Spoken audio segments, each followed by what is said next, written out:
Several people dumped tons of coagulant into the city's drinking water reservoir because a nuclear missile was hurtling toward them at high speed. They hoped this would quickly turn the water into a solid to stop the missile from detonating. Otherwise, the entire city would be destroyed. However, after 10 minutes, the water still hadn't solidified, and the missile was getting closer and closer. Jimmy prepared to use a shovel to stir the water, to make it solidify faster, but the shovel was too short and couldn't even reach the water's surface. There was no time to find other tools, so Jimmy made a bold decision. He quickly jumped into the water and kept stirring the coagulant with the shovel. This indeed worked well, but the solidified water was like quicksand, trapping Jimmy inside. No matter how hard he struggled, he couldn't break free. What was worse, the missile was now less than a kilometer away. If it hit Jimmy, the nuke would still detonate. At this critical moment, his teammates brought in a helicopter. They dropped down a safety rope for Jimmy to grab tightly, planning to use the helicopter's power to pull him up. Unexpectedly, the coagulant's adhesive force was incredibly strong. Even at maximum power, the helicopter couldn't move Jimmy an inch. His teammates were extremely anxious because they didn't have much time left,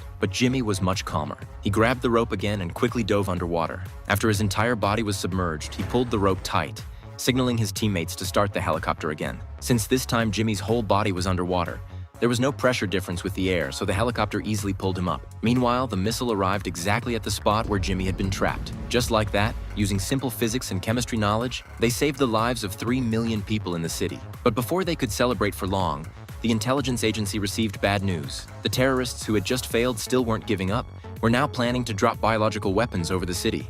So how would Jimmy and his team deal with this?